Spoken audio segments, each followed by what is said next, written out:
ওই হে নবী দুজাহান, আজ তুমি তোমার রোজা হতে আমাকে আশীর্বাদ করিও। আজ আমি ইসলামী তরবারি হস্তে নিয়ে ইসলামী যুদ্ধে লিপ্ত হতে চলেছি। তুমি আমাকে আশীর্বাদ করিও, আমি যেন এই ইসলামী যুদ্ধে জয় হয়ে তোমার ইসলাম ধর্মকে রক্ষা করতে পারি। হে বাবা কলি, এবার মৃত্যুর জন্য প্রস্তুত হয়ে যাও। আরবি তার সম্মুখে দাঁড়িয়ে কথা বলেছো। আমি তোমার পরিচয় দাও, পরিচয় দেওয়াকে বাঁচিতে পারো। এজিদের 500টা গোলাম নয় ক্ষেত্রে পরিচয় কিসের প্রয়োজন? মাসে আমার সঙ্গে যুদ্ধ দে, নচেৎ আমার পদ সম্মান করে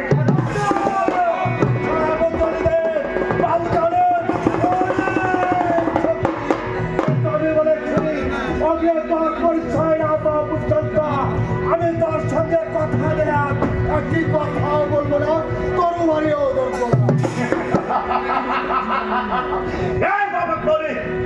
তাহলে শুন শুন আমার পরিচয়। আমার নাম হয়েছে বীরবল উহা। ভয় কেন? এবার তুমি তোমার সৃষ্টিকর্তার নাম স্মরণ করো।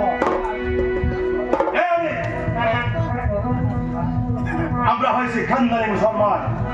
আমরা হাসতে হাসতে প্রাণ দিতেও জানি এবং মরতেও জানি। তাই প্রস্তুত, তুই আমাকে আঘাত কর।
আপনার পা দুঃখানা ধরে ধরে বলেছি হযরত, আমি জীবনে বেঁচে থাকতে আর এরকম বেয়াদবি যুদ্ধে লিপ্ত হব না।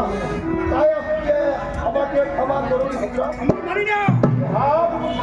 হযরত ক্ষমাই করুন, সকল স্বপ্নের সাক্ষ্য দিতে প্রথমবার ঘুরে চলে বলিতে সামনে দাও। এমনি বেয়াদবি যুদ্ধে আমি লিপ্ত হব না। মানুষ দেখলে তো মানবতা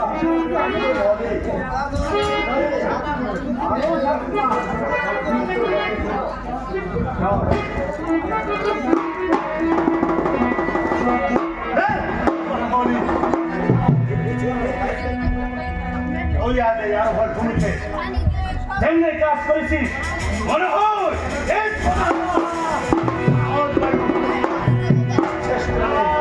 কিন্তু কি করবো, আমার প্রভু যে তোকে ক্ষমা করে দিয়েছে, তাই আমি আর কিছু বলতে পারছি না। কিন্তু এমনি যুদ্ধে আবার যদি তোকে কোনোদিন ধরতে পারি, সেদিন আর বলেনি সেদিন তোর খবরটা আমি শেষ করে দেবো।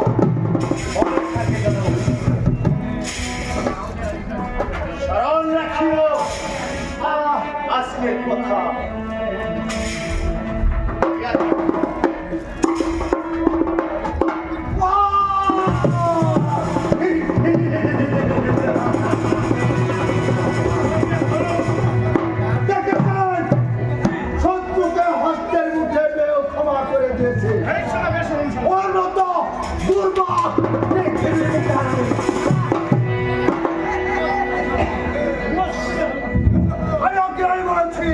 শয়তান যদি হস্তে বুঝতে পেয়েছে তাকে খোঁজা করেছে মানুষ নয়।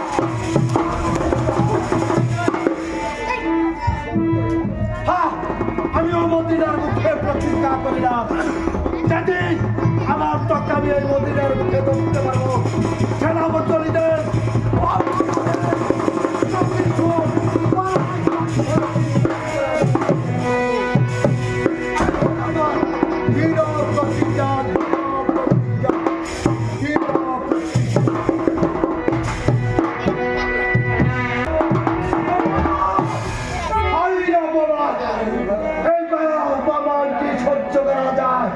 কিছুতেই সহ্য করা যায় না।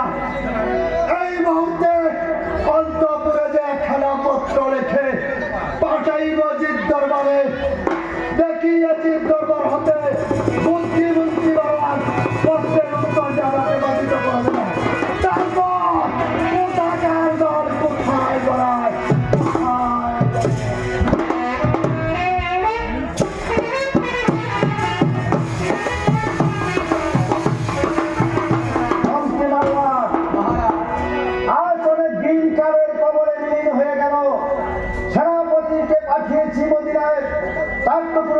পাচ্ছি না। আমিও ভাবছি তাই মহারাজ, সেনাপতিদের সংবাদ না পাওয়ার কারণ কি? যাও কাছে তুমি বিশ্রাম করো গিয়ে।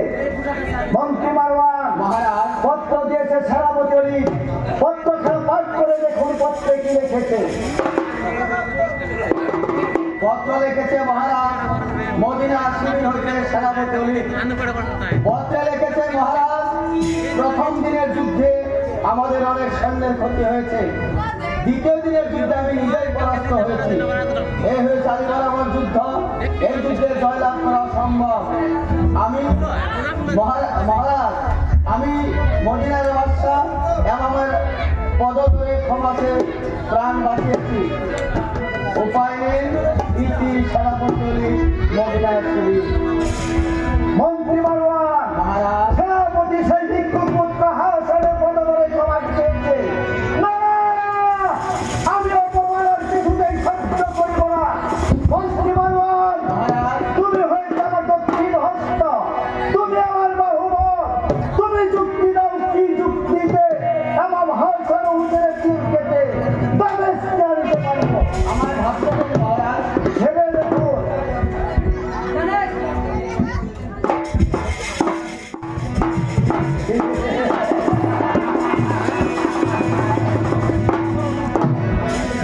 মহারাজ উপযুক্ত যুক্তি আমি সংগ্রহ করেছি মহারাজ।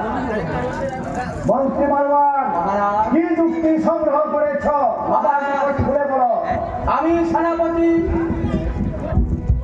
কাছে এমনি পত্র লেখা সেনাপতি তুমি ওই মদিনার গর্ভতে একজন কর্মী তল্লাশ করেছো।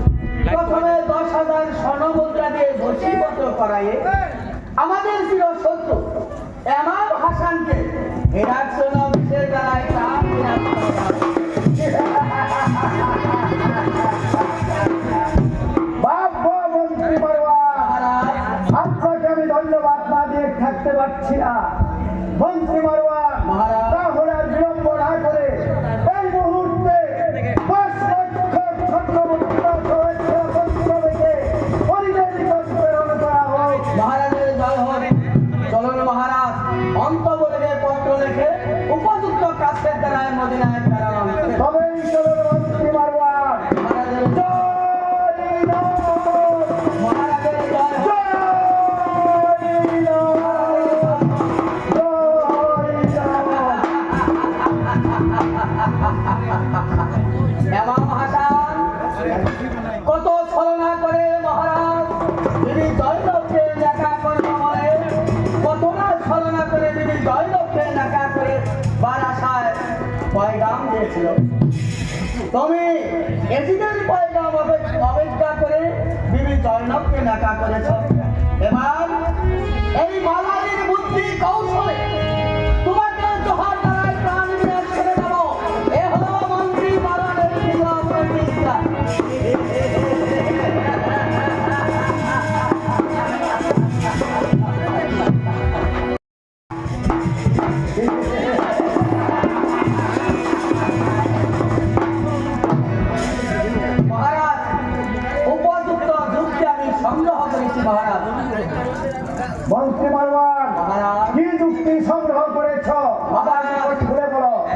আমি সেনাপতি কাছে এমপি পত্র লেখা হয় সেনাপতি অলি তুমি ওই মদিনার গর্ভতে একজন কর্তৃ তল্লাশ করেছো প্রথমে 10,000 স্বর্ণ মুদ্রা দিয়ে বশীভূত করাইয়ে আমাদের ছিল শত্রু এমাম হাসানকে হেরাকশন অফিসের দ্বারাই তার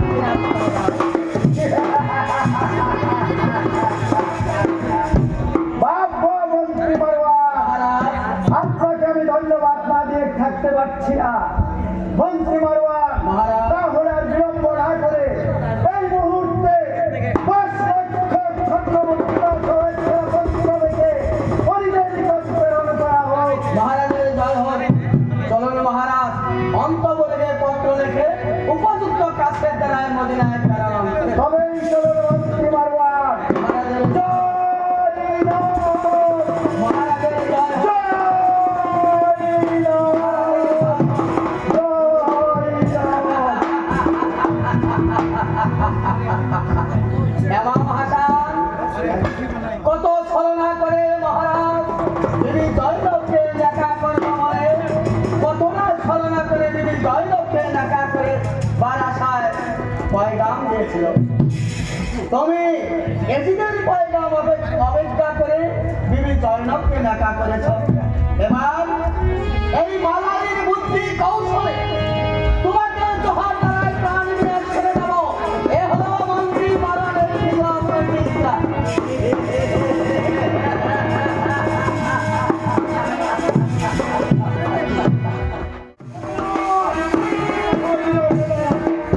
আমি অন্তপুরে যে খারাপ পত্র লিখে পাঠাইছি এজিদ দরবারে। এজিদ দরবার হতে এখন পর্যন্ত পত্রের উত্তর না আসার কারণ আমি কিছুই বুঝতে পারছি না।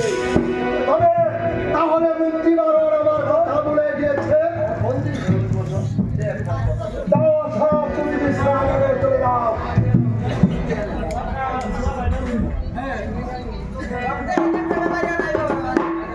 পত্র লিখেছে বুদ্ধিমন্তী মারওয়ান। ওই সেনাপতি অলি এই নগর হতে একজন কুকুরি তালাশ করিয়া তাকে টাকায় বশবর্তী করিয়া হিরাকচন্দ্র বিশ্বের দ্বারায় মহাত্মা হাসানের প্রাণ বিলাস করতে হবে। খুশি খুশি খুশির ছাড়বার পেয়েছি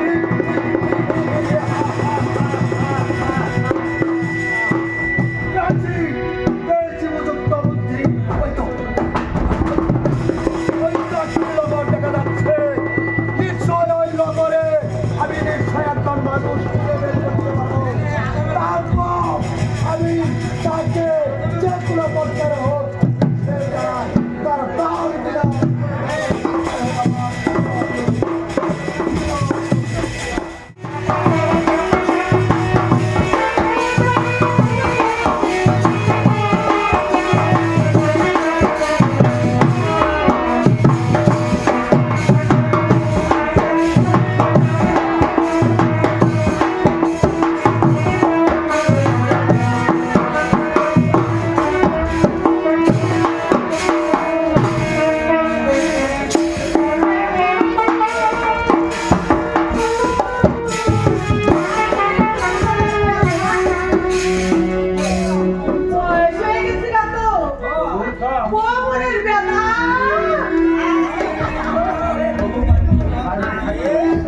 আমি বাড়িতে তাও থাকতে পারি না ও বলে এই কাজ ও বলে ওই কাজ আজ আমি আর কোথাও যাব না আর কোমরের ব্যথা রে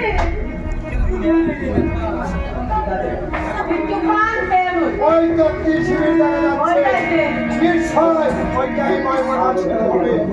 ওই বেলা কি বাড়িতে আসো?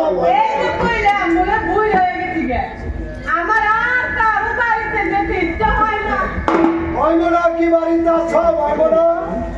আমার কোন বিয়া হইলো আর কোন ভালো লাগলো আমার ভালো লাগে না এই জানা না বুঝলে না শোনো মাইমনা, আমি কি তাহলে তোমার বাড়িতে আসতে পারি মাইমনা? আপনি আপনি ভিতরে আসুন কে আপনি শোনো মাইমনা, এই দেখো উঠতে পারি না কোমরের ব্যথা আমি যে কে তুমি আমাকে চিনতে পারো নি। আমি হয়েছি মহারাজ ধীরাজ এজিদ বা সারাবতারে প্রধান সেনাপতি আমার নাম বলি। ও তাই নাকি? তার কি জন্য এখানে এসেছে? শোনো ভাইবোনা, আমি একটি কাজের জন্য তোমার কাছে এসেছি। কি কাজ বলুন? কাজ বলার আগে আমি তোমাকে 2-4টি কথা বলবো ভাইবোনা, মনে যুগের সহিত তুমি শ্রবণ করো। ঠিক আছে বলুন। যে কথা নিয়ে আমি তোমার কাছে এসেছি, আমি আর তুমি, আর যদি কেউ জানতে পারে তাহলে তোমার স্তঙ্গেও মাথা থাকিবে না, আমার স্তঙ্গেও মাথা থাকিবে না। বলুন। তাহলে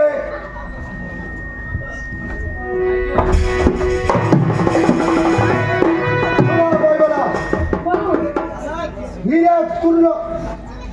বিরাটপূর্ণ বিষয়ের দ্বারা মহাত্মা হাসানের প্রাণ বিনাশ করতে হবে, তা কি তুমি পারবে ভাইবোনা? কি যে বলে? এই যে বয়বনের কাছে সামান্য কথা। কোমরের ব্যথা। হ্যাঁ, নড়তেও পারি না, আর মানুষও আমাকে ছাড়ে না। ও, ঠিক আছে ভাইবোনা, তাহলে কাজের আগে আমি তোমাকে এই দিলাম ভাইবোনা,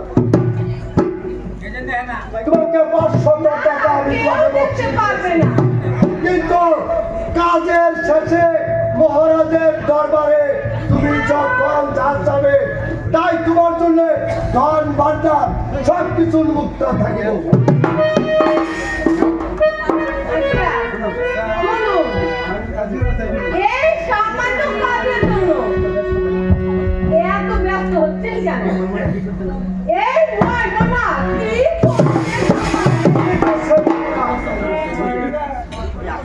ওই আকাশের চন্দ্র সূর্যকে আমি মাটিতে নামাতে পারি, আর আমি ইচ্ছে করলে ওই নদীর জল আমি উজানে নিতে পারি।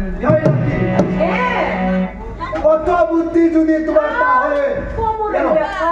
আচ্ছা ঠিক আছে, ইস, ইস, আমি তোমাকে একটু মালিশ করে দিয়েছি ভাইবোনা। হয়েছে, হয়েছে। বাস, তাহলে তুমি আমাদের দুঃখ বুঝেছ। হ্যাঁ, বুঝেছি। তাহলে শোনা ভাইবোনা, তাহলে আমি এখন আসি। আসতে পারে।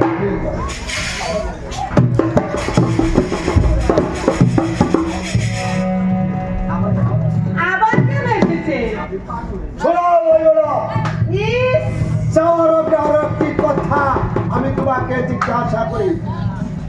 বলেন কি? তুমি যদি আমার সঙ্গে বেইমানি করো, এই যে দেখেছ ভাইবোনা,